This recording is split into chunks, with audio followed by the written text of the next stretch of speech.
From under the Golden Dome in Charleston, this is the West Virginia Capitol Report. Well, hello everybody, and welcome to this week's edition of the Capitol Report. I'm Bill Laird along with co-host Dave Perry, and we're coming to you from the Capitol building located here in Charleston, West Virginia. And again, yesterday constituted the first day of the regular 60-day session, the 84th regular session of the West Virginia Legislature, getting underway last night with the governor's State of the State address that he delivered to a joint meeting of both the House of Delegates and the Senate on the House floor. And again, the next 60 days, certainly a time important to the future of the state of West Virginia. And we're pleased to have with us a good friend of the West Virginia Capitol Report, a gentleman we know very, very well that tends to become very active this time of year, Josh Sword, who is president of the West Virginia AFI-CIO. And Josh, welcome to the Capitol Report. Thank you for having me. Always a pleasure to be here. Okay. Well, again, we referenced the governor's State of the State address, which has long been recognized as sort of the formal kickoff of the regular session. It's an opportunity for the governor to kind of outline either in some detail or broad strokes what his program initiatives may be in the upcoming 60-day session. I assume you were present or listened to the Governor's State of the State. If you could, for our viewers, share with us some of your impressions concerning what you heard last night. Well, it's probably more along the lines of what we didn't hear. It was a long speech, comparatively speaking, to past State of the State addresses. And, you know, in my opinion, we were light on the details. But you know what, Bill? It's not all that surprising. This is an election year. The expectation is that the budget is going to be pretty flat. They may have to make some cuts on the back end just to have, you know, a balanced budget when this is all said and done. So, you know, given what we've gone through the last 4 or 5, maybe even 6 legislative sessions, attacks on working families and things like prevailing wage and right to work, and what the educators have gone through the last 2 or 3 years, it could be a somewhat or relatively quiet session. The jury is definitely out. We'll see, but it's more along the lines of what I didn't hear. There was not a ton of specific information about different ideas that are being floated around here at the Capitol. One issue that he mentioned very briefly early on, something that we have some concern about, is another proposal to eliminate taxes for business, and this is related to inventory and property taxes. We're very concerned about this. We don't know exactly what the proposal is going to look like yet, but we've heard numbers from anywhere from $75 million to up to $500 million that'll be taken or stolen from our counties and our cities. The majority of this money is in our education system, but they also provide the other services that counties and cities provide. If this would happen, there is no way these counties and cities could survive. So what it would essentially mean would be shifting those taxes from those out-of-state corporations, generally speaking, to hardworking West Virginia citizens. And we're adamantly opposed to that. I'm so tired of the rhetoric that we need to do this for the businesses. You know, they needed right to work, and all these businesses would roll into West Virginia. The economy would take off. We needed to eliminate prevailing wage. All these businesses would come into West Virginia. The economy would take off. We would roll back coal mine and other workplace safety standards. All these businesses would roll in and our economy take off. Guess what? They did all those things and nothing happened. In fact, I would argue that our economy is worse as a result. Yeah, there might be some slight growth in West Virginia, but it pales in comparison to the rest of the country. We're behind the times. It's laughable what this legislative leadership has done in terms of priorities for working families, and all we've seen is our wages go down, benefits get taken away, and workplaces are less safe. Very concerning.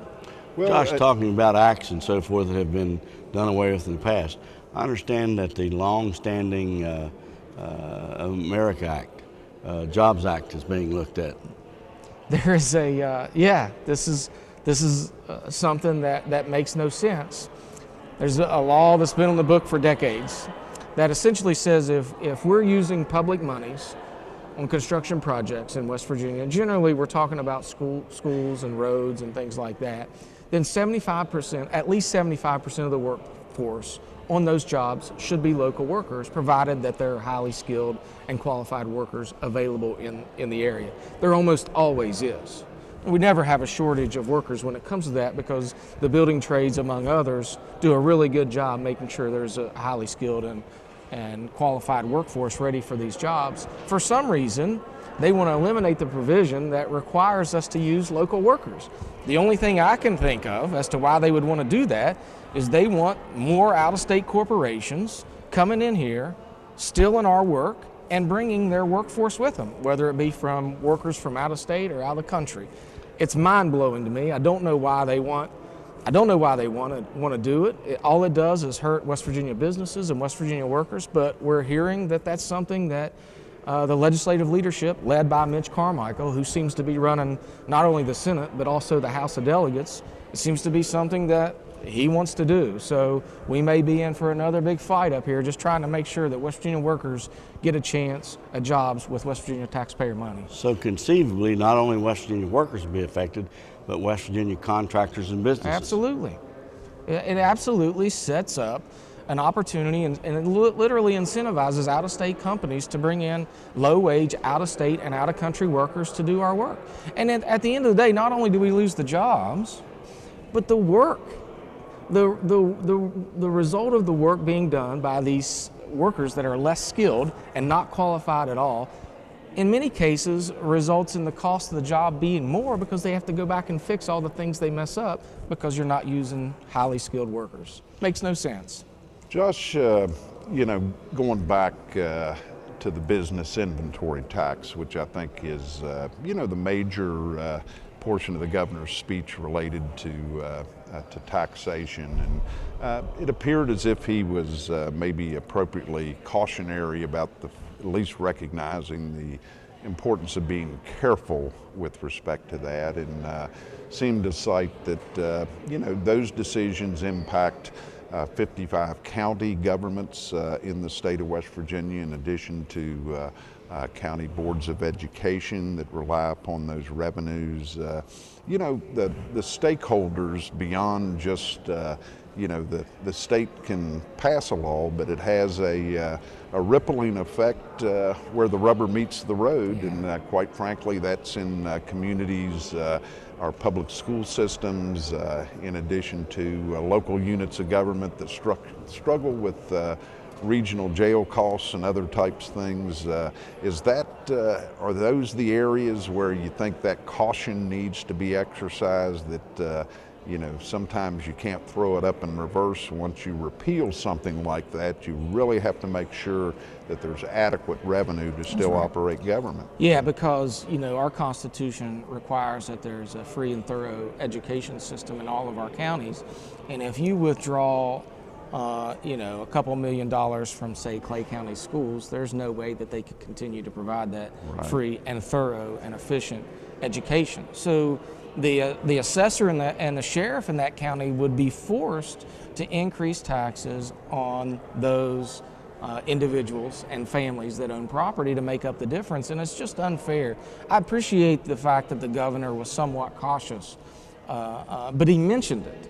And the fact that he mentioned it, and he was maybe cautious, but he mentioned it. And we've seen this before from the governor. During the education fights the last 2 years, he made statements about, he had concerns or reservations about things like school vouchers and charter schools, and at the end of the day, he ended up signing a bill that creates the legal charter schools here in West Virginia. So he mentioned it with a little reservation. It's still concerning, though, because we've seen this before, and we're going to keep fighting and pay very close attention to this issue, because we know for a fact what will happen. If they end up giving these tax breaks to, and by the way, this is not just like a regular piece of legislation. This would actually require constitutional change. So there has to be, a resolution that passes by 2/3 of each chamber here at the Capitol, and then it has to be presented to the public before it would pass. But we don't even want it to get to that point, because we know what happens if it gets to the point where it's on the ballot. Then you're going to see corporations and out-of-state CEOs pump millions and millions of dollars to try to manipulate that election. Right. We're better off. We're much safer to keep it from ever showing up on the ballot. And this idea of shifting taxes that out-of-state corporations pay over to hardworking and retired West Virginia families is absurd to us. We're adamantly opposed to it. Well, speaking of ballots, this is an on-year election coming up, and again, from your years of experience in the halls of the West Virginia legislature, do sessions take on a little different quality due to the fact that it happens to be an election year as compared with others? I'm sure you've had some experience with that, and basis of comparison. What do you have to say about it absolutely does. And we don't know exactly what that means or what it looks like, but it absolutely has an impact.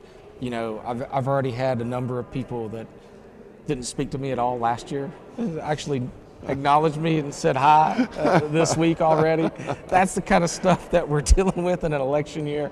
We're gonna see a lot of initiatives, a lot of policy ideas be driven by the fact that in May we'll have a primary election and then a big general election in November. And I guarantee you, every elected official up here in the legislature and the governor and the governor's office downstairs is very well aware that this is an election year, and it'll be a primary driver behind all the decisions they make. Absolutely. Well, again, unfortunately, our time has expired, but we really want to thank you for joining us today on the Capitol Report, and we tend to be in and out of the Capitol during the 60-day session, and want to make sure you come right back on and give us update reports on those matters affecting the interests of working families in West Virginia. It is truly my pleasure, always an honor to be on the show, and look forward to talking to you next time. Okay. Again, joining us today on the West Virginia Capitol Report, Josh Sword, the president of the West Virginia AFI-CIO. We're going to go ahead and take a break and be right back to the Capitol Report, so stay with us, everybody. Stay tuned. The West Virginia Capitol Report will be right back. The West Virginia Capitol Report is brought to you by the AFL-CIO of West Virginia, Cucumber & Company, online at cucumberandcompany.com, and Mark Hunt & Associates, toll free at 800-554-1280. From under the Golden Dome in Charleston, this is the West Virginia Capitol Report.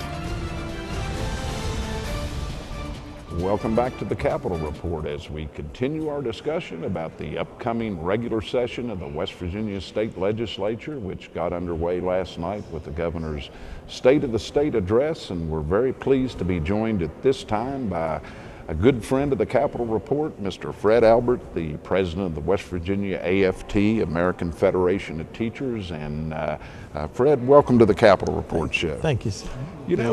I know you were likely either present or monitoring the governor's State of the State address last night. And again, from the standpoint of the interests of public education, I didn't hear an awful lot about public education, but just your overall impression of the governor's State of the State. Well, you're right. I was present. I was sitting right there on the floor during the governor's State of the State address, and I too was looking for something more, something else to be said about education. You know, we were the hot topic the last 2 years, especially during the legislative session, and we were expecting more from the governor as to what plans are to continue improving and making conditions better for our students and our teachers and our service personnel in West Virginia. And we didn't hear that last night. Now, we were not expecting to hear anything about a pay raise, but we were expecting to hear something about PEIA because we know that PEIA is at a good place this year, and possibly next year, but down the road, we need to be looking at a sustainable resource to keep PEIA in good shape. And we didn't hear anything about that last night. So I believe the governor's words were, we need to do more for education, and then quickly moved on. So that leaves us wondering, what are the plans for what he said this morning during the presentation to the Teacher of the Year? You know, education needs to be at the front and center of economic development in our state, because that is the best economic development that we have going for our state. We want to keep teachers here, we want to keep our service personnel here, and we want to attract families to West Virginia. And the governor said this morning during the presentation to the Teacher of the Year, the first question someone asks when they move to our state or when they want to move to our state is, how are the schools? And then the next question is, how are our roads and how is business? But schools should be always at the forefront of every decision that we're looking at in the legislative session. Absolutely. Fred, you talked about PEIA, and of course we're aware that PEIA has a one-time funding in it for this year. And in addition to that, we're looking at the inventory tax, which would have to be backfilled, or how would it affect public education, and a funding source would have to be found for that.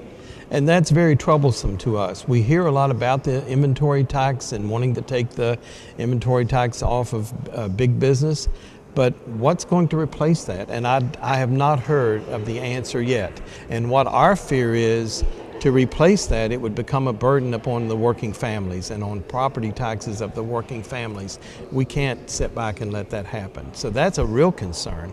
I mean, if we're going to take money away from one group or give money to one group, who are we depending upon to backfill that void? And I haven't heard the answer to that yet. That's a real concern.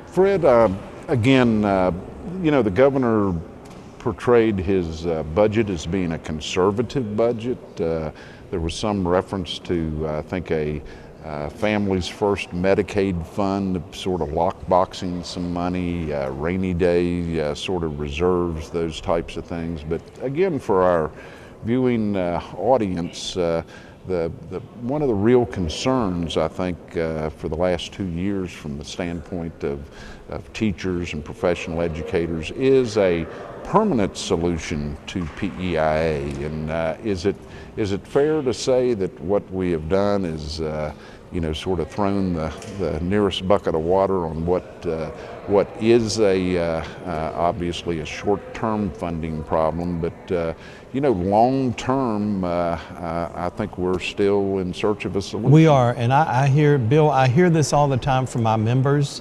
That's their biggest question. They are pleased that they got a 5% raise in 2018 and in 2019, but their number one question continues to be, what about PEIA? Have we truly resolved the situation that existed, that situation that brought teachers and service personnel off the school buses and out of the classrooms in 2018? And the promise made with the PEIA task force, I don't know where that's gone. But that is the number one overriding question that I get all the time from members wanting to know, what are we doing, what are the legislators doing to fully fund PEIA? And they're not settled with just a one-time fix. That's not the answer. We need to continue to look for a funding source. And whatever that may be, we need the answer to that. No doubt. So that is a major concern. Yeah. Fred, you talked about other educational issues or other educational bills or legislation that you'd like to see happen. What would that be? Well, you know, we have a campaign with AFT West Virginia. It's called Schools Our Students Need, and this goes under the umbrella of our national campaign, Fund Our Future. We need a promise. We need a promise from this legislative body that we are going to fund. We're going to put our money where our mouth is. We can say all kinds of things, how much we value education, how much we value our students and our teachers and our service personnel. But we need to have a commitment to fund our future, and our future is in our classrooms. So we need smaller class sizes. That's one of our asks in our campaign of Schools Our Students Need. We need more wraparound services. You know, we're hearing stories every day of some of the unsafe things that are occurring in our classrooms with students who are distracting. They're disruptive, and they're hurting people. They're hurting teachers and service personnel and other students, and we need to resolve that problem. And we know that we need more wraparound services, more school counselors, more mental health counselors, more school nurses. So that's another ask. We're also asking, don't just give us a pay raise and think that's going to be final. We need to be competitive, and we need to attract good quality teachers and service personnel in our classrooms and be able to keep them here in West Virginia. So those are some of our asks. We also are asking for things for our community, more drug and rehab facilities for the drug crisis that we have across our state. And we know that there are ways to bring this about. So it all deals with funding our future. I know, of course, there was $2 million, I believe, last year for or $30-some million for block grants, and the hope then was a lot of these resources would be used for additional services and persons. It would appear in a lot of counties that didn't happen. That's a real concern. You know, that is a very big concern, because why make those block grants available to use in those areas and then they're not used there? I think someone needs to be held accountable for that. That's Fred, a big concern. Again, 2020 is an election year, which Yes. can impact and affect the way in which sessions tend to go from time to time. But as a result of a lot of the increased emphasis and interest in public education in the last 2 years, we actually have, I guess, had a number of teachers that have stepped up and made themselves candidates for public office. I don't know how many in the aggregate we have in both the House and the Senate, but educators, I think, are realizing there may be a place for them in the legislative process, where people come from various walks of life in a citizen legislature. Is it good for the body? Is it good for the profession to have teachers and public educators serving in West Virginia legislature? Oh, absolutely. Absolutely. I think teachers bring a valuable voice to our legislative body. The last count I had in AFT, West Virginia, we have about 8 members who are running for the House, maybe 1 or 2 in the Senate, but absolutely, teachers are there every day.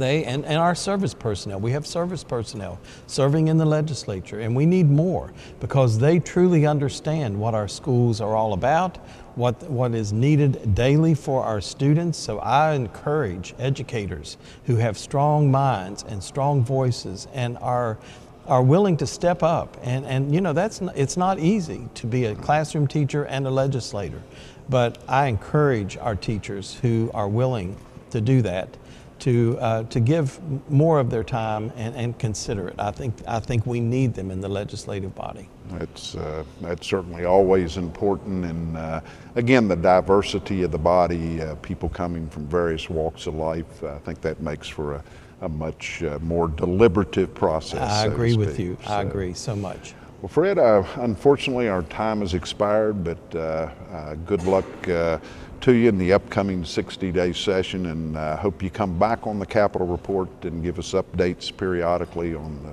progress on matters related to public education. I'm always glad to do that, and thank you for your time. Happy New Year to both of you, and it's always good to be with you. Thank you, Fred. Thank you. Again, Fred Albert, the president of the West Virginia AFT, American Federation of Teachers, joining us here today on the Capitol Report. Dave and I will be right back to close things out, so stay with us, everybody. Stay tuned. The West Virginia Capitol Report will be right back.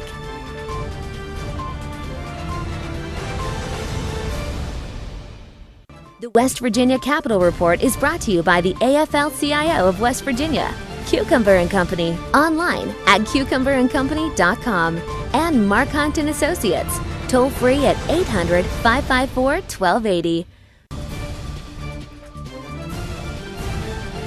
From under the Golden Dome in Charleston, this is the West Virginia Capitol Report.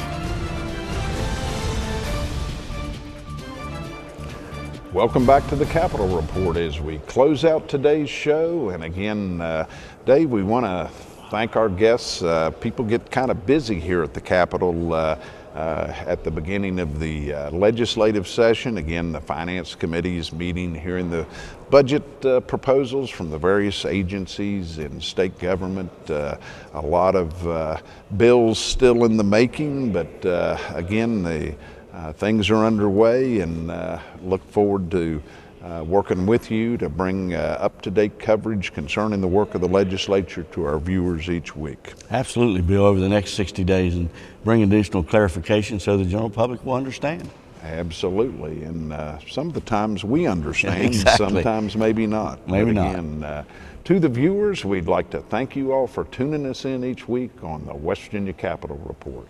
Have a good week, and goodbye, everybody. The West Virginia Capitol Report is brought to you by the AFL-CIO of West Virginia, Cucumber & Company, online at cucumberandcompany.com, and Mark Hunt & Associates, toll free at 800-554-1280.